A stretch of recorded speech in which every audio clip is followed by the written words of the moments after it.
Hey, what's up, people? I want to thank you guys for tuning in for another video. If you have not yet, subscribe.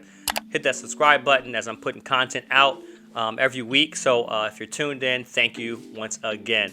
But this video specifically is going to be about frames per second, what frames per second you should be shooting in, and how to utilize each frame per second to make your video tailored toward what you want it to be. So first, the question would be, what is frames per second? And what does that actually mean? How does it work? So imagine if I took a picture. For 1 second, I took 24 pictures, right?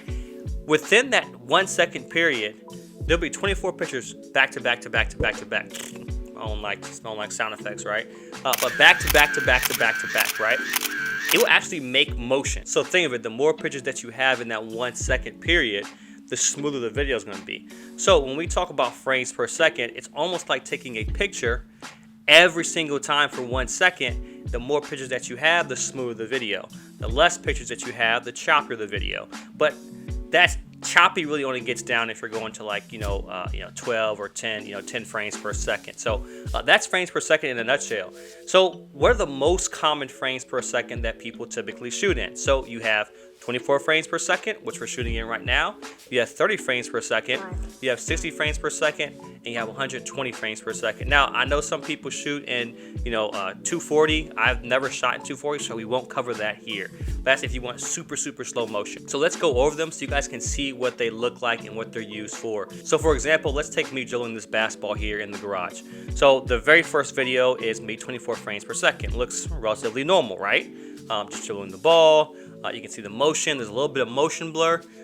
But what if we actually bumped it up a little bit more to 30 frames per second? So 30 frames per second, it's a little bit smoother, still kind of has that good motion blur. You can still see me dribbling the ball. Looks, pretty normal. If you bumped up to 60, now it's getting a little bit more crisp. So you can see the full motion of the basketball. It's hitting the floor, and you kind of see the bounce a little bit better. It actually makes it look a little bit slower, but it's actually the same speed. Then we have 120 frames per second, which is super slow motion, where you can see everything with the basketball. There's no motion blur, and it looks relatively smoother. So I wanted to do that so you can see what the examples look like when it comes to frames per second and me doing the same thing, just dribbling the basketball. So for example, if I just move my hand like this, all right, there's a little bit of motion blur. There's a little bit of blur when you see it move, go back and forth, to a point where it kind of looks natural the way that I see it. So that's 24 frames per second. 24 frames per second is mainly used for film. Any movie that you see, you go to the movie theaters, you watch on Disney Plus, Netflix, whatever, is filmed in 24 frames per second. 24 frames per second is intended to make your video look a lot more cinematic. 24 frames per second is what you'll see mainly on Instagram when people put up content. You'll see some sports games filmed in 24 frames per second. It's kind of like the industry standard to just do 24 frames per second. Some TV shows do 24 frames per second. But if you were to bump that up to 30 frames per second, which most cell phones film in is 30 frames per second, you'll see people do a little bit more. If they want a little bit of smoothness, they'll bump that 24 up to 30 frames per second. So what you'll see is actually some news stations actually use 30 frames per second, and you'll see some sports live events use 30 frames per second, just so they can get that natural motion blur, but also just a little bit of smoothness so you can kind of see what's going on. So that's 30 frames per second. Now, 60 frames per second, which I shoot mostly in, and I'm trying to change that, but I shoot mainly in 60 frames per second because I love the smoothness.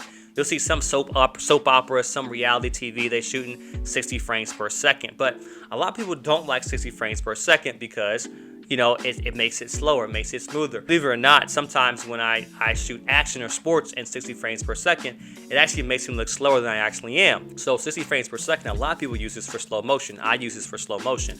So in some of my videos, when I really want to capture slow motion, but I need the sound and autofocus, I use 60 frames per second so I can slow that down if I want to and speed it up if I need to. So if I want to move the 60 frames per second down to 24 frames per second, or the 60 frames per second to 120 frames per second, this is one thing that I do with 60 frames per second to give me that versatility. So that's the reason why. Just when I go back and post to edit, I can say, okay, I shot in 60 frames per second, so I can manipulate it a little bit easier. Now, 120 frames per second, this is what people kind of love, the slow motion, what people see. 120 frames per second is the slowest and the smoothest frames per second. But if you want to capture slow motion, it's vital that you shoot in something like 120 frames per second because you can catch all the motion, all the sequence, and get that clean clarity when you run it back in post. So 120 frames per second is typically used for slow motion. One thing about my camera and most cameras is when you film in 120 frames per second, there's no sound. I mean, imagine capturing something that slow and not retain the sound. So one thing to mention is when you are shooting, no matter what frames per second you're shooting in, you want to double your shutter speed. So if you're shooting 24 frames per second, make sure your shutter speed is at 50. If you're shooting at 30 frames per second, make sure your shutter speed is at 60. If you're shooting at 60, make sure it's at 120, and 120, make sure it's at 240. What happens is when you don't have your shutter speed double the frame rate, you get really choppy film that doesn't look good when you go back to edit or when you put something out in post. So that's pretty much it for frames per second. I want to thank you guys for tuning in and watching this video. Until the next video, I'm out.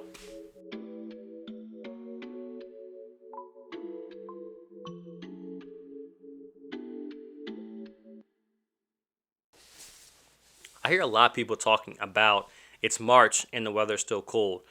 As long as I remember in Virginia or anywhere in the Washington D.C. area, it's always cold in March. It's never like completely spring in March. It's always cold from my perspective. So I don't mind it being cold. I love the cold because when it's summertime, it gets hot. And believe it or not, our summers are just being delayed. Our summers actually aren't ending until like November. We're still getting 70-degree weather in November, which is unheard of. But I will say the weather in the Washington, D.C. area is bipolar. So I actually don't mind the late winter because we had late summer. So that's my take on the weather. Coming at you with a weather newscast, sports, whatever. All right, hey, look, I'm going to get out of here. I'm going to beat up my son. He's been talking trash all day. I'm going to humble him.